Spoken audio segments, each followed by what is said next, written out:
శ్రీ గణేశ పురాణము ఉపాసనాఖండము 77వ అధ్యాయము కార్త్యవీరుని కథ. ఈ గణేశ వ్రతం ఇంకా ఎవరెవరు ఆచరించి సత్ఫలితాలు పొందారో చెప్పమని వ్యాసమునీంద్రుడు బ్రహ్మను కోరాడు. ఈ వ్రతం తొల్లి పరశురాముడు ఆచరించి జయము, జ్ఞానము, కీర్తి, దీర్ఘాయుష్షు పొందాడు. ఆ వివరాలు చెప్తాను విను అని చతురాననుడు పరశురాముని చరిత్ర చెప్పడం మొదలుపెట్టాడు. శ్వేతద్వీపంలో జమదగ్ని అనే ప్రఖ్యాత మునిపుంగవుడు ఉన్నాడు. అతడు అపర త్రిమూర్తి స్వరూపుడు, అనగా సృష్టి, స్థితి, లయములు సంకల్పం మాత్రంనే చేయగల సమర్థుడు, నిగ్రహానుగ్రహ సమర్థుడు, త్రికాలవేది. దేవతలు సైతం అతని ఎడ భయభక్తులతో మెలుగుతూ ఉంటారు. అతని భార్య రేణుక. ఆమె అపర రూపలావణ్యవతి. ఆమె సౌందర్యం వర్ణనలకు అందనిది. ఆమె సాక్షాత్తు అనాదియగు మూల ప్రకృతి స్వరూపిణి. ఆమె పుత్రపంచకమును కన్నది. వారిలో 5వ వాడు పరశురాముడు. అతడు మన్మధునధక్కరించు సుందర శరీరుడు, వేదాంగ పారంగతుడు, పౌరుషంలో అజేయుడు, పరాక్రమంలో అద్వితీయుడు. అతడు ప్రతినిత్యము దేవ బ్రాహ్మణ గురుప్రాజ్ఞ గో అశ్వత్థ వృక్షములను పూజ చేసే పుణ్యాత్ముడు, పితృవాక్య పరిపాలకుడు. ఒకనాడు తండ్రి ఆజ్ఞ మేరకు రాముడు అడవికి వెళ్ళాడు. ఇలా ఉండగా భూమండలమును, ఇంద్రాది దేవతలను తన పరాక్రమంతో వశపరుచుకున్న కార్త్యవీరుడనే చక్రవర్తి సైన్యంతో సహా అడవికి వేటకు వెళ్ళాడు. అతడు వేటాడి చివరకు జమదగ్ని ఆశ్రమం సమీపానికి వచ్చాడు. కైలాసగిరిపై శంకర్ని ఆశ్రమం పోలిన ఆశ్రమాన్ని చూసి ఆశ్చర్యపోయి ఇది ఎవరిదై ఉంటుందని సేవకులను అడిగాడు. అప్పుడు సేవకులు, ఇది జమదగ్ని మహాముని పవిత్రమైన ఆశ్రమము. అతన్ని దర్శనం చేస్తేనే చాలు, సర్వ పాపాలు హరించిపోతాయి. మీకు ఇచ్చ ఉంటే ఆ మహాత్ముని దర్శించవచ్చు అని చెప్పారు. కార్త్యవీరుడు తన పరివారంనక్కడ నిలిపివేసి అతి ముఖ్యులను మాత్రము వెంట పెట్టుకుని జమదగ్ని సన్నిధికి వెళ్ళాడు. అగ్నిహోత్రం వలె ప్రకాశిస్తూ కుశాసనంపై కూర్చున్న మునిసత్తమునకు సాష్టాంగ నమస్కారం చేశాడు. జమదగ్ని కార్త్యవీర్యుణ్ణి వెంబడి వచ్చిన 4 మంత్రులను ఉచితాసనంపై కూర్చోబెట్టి అర్ఘ్యపాద్యములతో సాదరంగా సత్కరించాడు. తమరు సాక్షాత్తు పరబ్రహ్మ స్వరూపులు. మీ దర్శన భాగ్యంతో మేము ధన్యులమయ్యాము.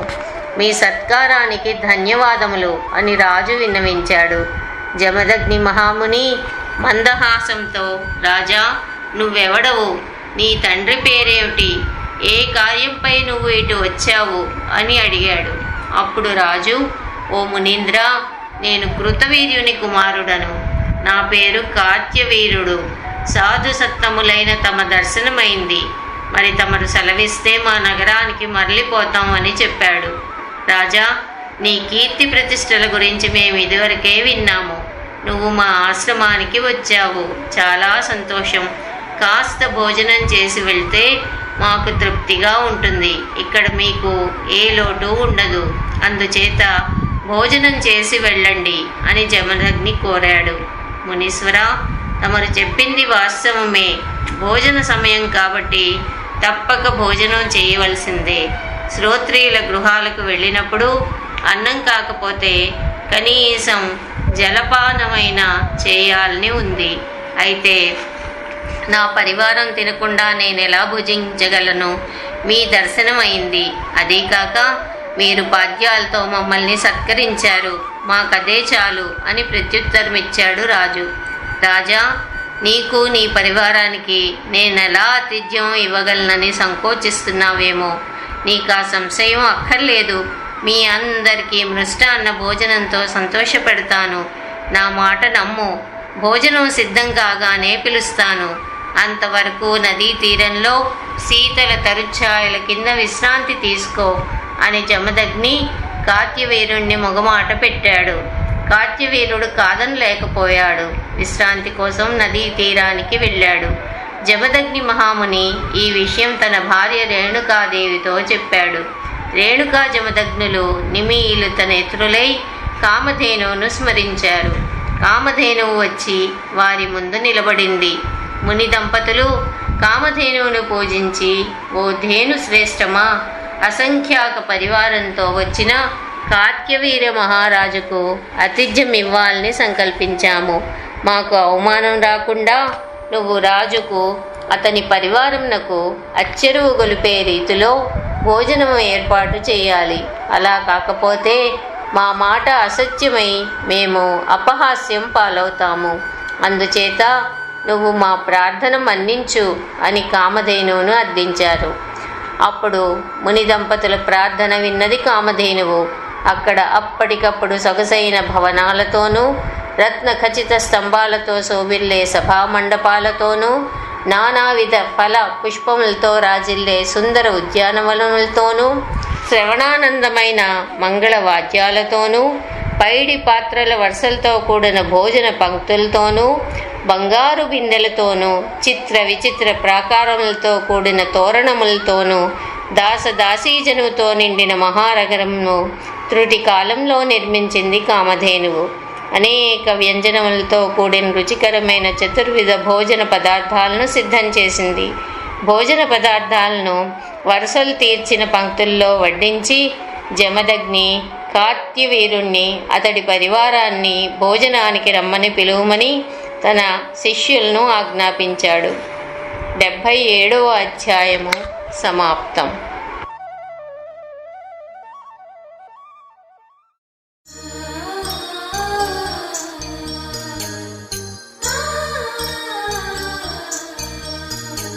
శ్రీ గణేశ పురాణము ఉపాసనాఖండము 78వ అధ్యాయము.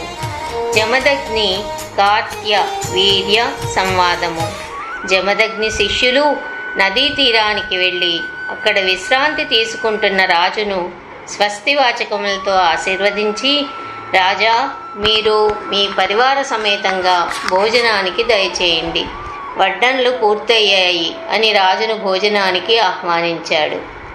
కార్త్యవీరుడు అతని పరివారము స్నానాలు చేసి భోజనశాలకు బయలుదేరారు. కని విని ఎరుగని సుందర భవనాలు చూసి రాజు ఆశ్చర్యం చెందాడు. ఆహా, ఏమి ఆశ్చర్యం!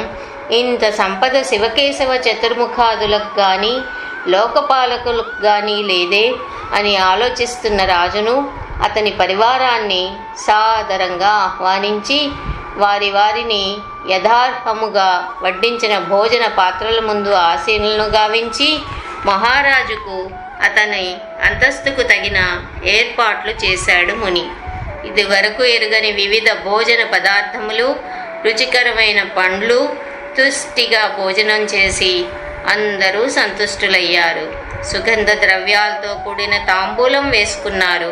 వారందరూ భోజనం చేయగా మిగిలిన పదార్థాలు, గుగ్గిళ్ళు రాజుగారి ఏనుగులకు, గుర్రాలకు, ఎడ్లకు పెట్టారు. తర్వాత భుక్తాయాసం తీర్చుకునేందుకు రాజుని అతని పరివారాన్ని ఒక్క పెద్ద భవంతిలోనికి తీసుకుని వెళ్ళి, రాజా, విష్ణు స్వరూపుడవగు పృథ్వీపతివి నువ్వు. నాకు వీలైన రీతిని నీకు ఆతిథ్యం ఇవ్వగల గౌరవం నాకు దక్కించావు. నా మాట తోసివేయక భోజనానికి వచ్చావు. నాకదే తృప్తి అని జమదగ్ని మర్యాదగా చెప్పి అనంతరం రాజుగారి పరివారంనకు దక్షిణతో కూడిన కొత్త బట్టలు పెట్టి సత్కరించాడు. రాజును అతని అంతస్తుకు తగినట్లు విలువైన వస్త్రములిచ్చి సమ్మానించాడు. అంతటా రాజు, మునివర్య, నాకో చిన్న సందేహం. ఇంత తక్కువ కాలంలో తాపసులైన తమకు ఇవి ఎలా సమకూరాయి? ఆ రహస్యం నేను తెలుసుకోవచ్చా అని అడిగాడు. రాజా, నేనెన్నడూ అసత్యమాడను, సత్యమే చెప్తాను. ఇదంతా కామధేను చలువ అని ముని ప్రత్యుత్తరమిచ్చాడు.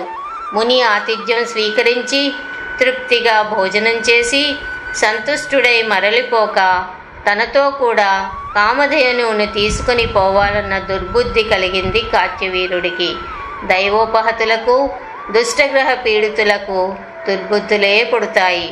కార్త్యవీరుడి కాలం మూడింది. అందుకే వానికి కుత్సిత బుద్ధి పుట్టింది.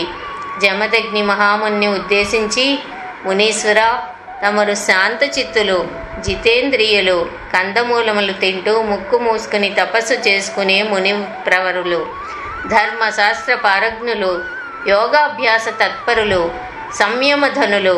ఈ ఐహిక ఐశ్వర్యాలతో మీకేం పని చెప్పండి? మీ వంటి మునీశ్వరులకు కామధేనువుతో ప్రయోజనమేమిటి? అది రత్నం. మేము రాజులము. రత్నం రాజుల దగ్గరే ఉండాలి. శ్రేష్ఠ వస్తువులు శ్రేష్ఠుల వద్దనే ఉండాలి, కానీ అరణ్యంలో బతికే తాపసుల వద్ద కాదు. కాబట్టి నా మాట విని ఆ కామధేనువును మర్యాదగా నాకు అప్పగించు. కాదని తిరస్కరించావా? నా బలం నీకు తెలుసు. బలవంతుడికి ఏది అగ్రాహ్యము? అందుచేత బాగా ఆలోచించుకో అని విపరీత ధోరణితో మాట్లాడాడు మదించిన కార్త్యవీరుడు. రాజు యొక్క దుష్టవచనాలకు జమదగ్ని మనస్సు చివుక్కుమంది. రాజా, నువ్వు సత్పురుషుడువని, పరిశుద్ధుడవని భ్రమించి నీకు ఆతిథ్యమిచ్చాను. నువ్వు నీటి ఒడ్డున నిలబడ్డ కొంగ వంటి వాడివని ఊహించలేదు. నీకింతటి నికృష్టమైన దుర్బుద్ధి ఉందని నేను అనుకోలేదు. నీతిబాహ్యుడవైన నీతో మిత్రత్వం వహించాను. ఇంతటి విపరీత ధోరణి నేను ఇంతవరకు కనీ విని ఎరుగను అని జమదగ్ని మహర్షి కఠినంగా రాజును నిందించాడు. 78వ అధ్యాయం.